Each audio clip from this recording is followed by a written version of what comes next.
So Serato has just dropped the 3.2 beta or beta version of its software, and it's all about effects. Or is it? Let's take a deeper look into this. So the beta version, as ever, is something that you have to opt into, and you have to be aware that you're not getting production software, you're not getting something you should DJ on out in public, and there's certain features that won't work and so on. For most DJs, just wait for the general release. We'll tell you what you need to know about this version. If you want to play on the safe side, always wait for the proper release. Anyway, look, the big changes here are effects. It's all about effects, with slipped in underneath there Apple Silicon support, which actually is a big thing 3.5 years after Apple Silicon arrived. But the effects are the thing that they are pushing. And so they've revamped them. You can create and save presets of your favorite effects. They've brought back the rollout effect, which some of you will remember from Serato Scratch many years ago. So piece of news is they've brought something back that they used to have. For me, the biggest thing here is not the new views, not the new way the effects are laid out, not any of that stuff. It's the fact that they've changed channel effects. These are the effects that are on the big knobs underneath your EQs, right? Because on some cheaper controllers, they're just filters. And now inside Serato, you can switch it for other effects as well, which is nice. It's nice to see those there. I think that's genuinely useful if you've got a cheaper controller, if you like to map things. And so you've got new options there. I really like that. The problem, though, I think for most DJs here is, look, filter, echo, reverb, done. We work with some of the biggest DJs in this business, and most of them don't go past that. So I wonder how much people really want this. Even nowadays, among those DJs that do use a lot of effects, the hardware effects on a lot of gear are really, really good. And a lot of DJs prefer the hardware effects. In other words, the effects that are built into the units by the manufacturers rather than the ones that are built into the software.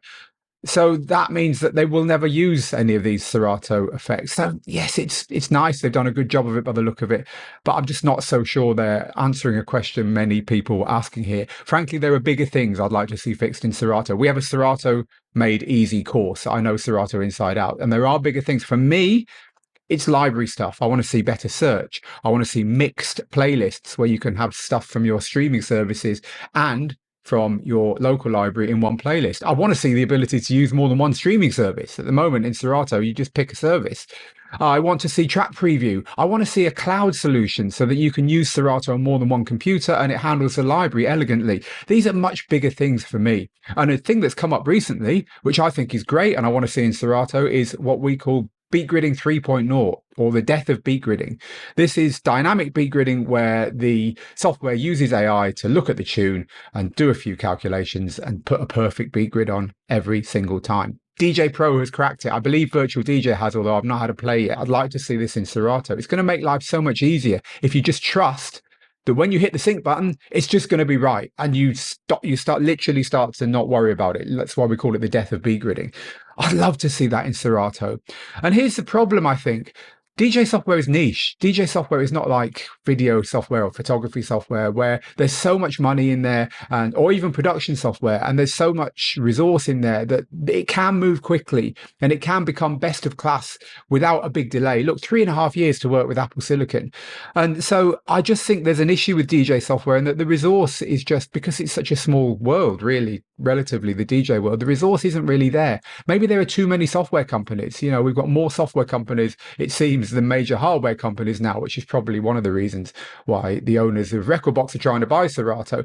So DJ software is in a weird place at the moment. Embedded systems are getting better and better and better. And as I mentioned earlier, a lot of people don't even use the features in software if there is a feature in the hardware that does the same thing, namely effects. So yeah, it's a strange one. As far as I can see, and look, I'm a busy man. I'm in the middle of a filming session at the moment, hence I'm at home doing a quick video on this before I head back to the studio. I've not had time to play firsthand with this. People I know have, and people I trust have told me what's going on in it. But well done to Serato. It's good that they've done this, and typically they might not do things quickly, but they do tend to do a good job when they do. So it looks like they've done a good job of this. I'm just not sure how needed it was. So come on, Serato, let's get to some of those other things next. This has been my op-ed on the new stuff in Serato's 3.2 beta. Do let me know what you think underneath in the comments. Meanwhile, get good, get out there, make the moments, and I will see you soon.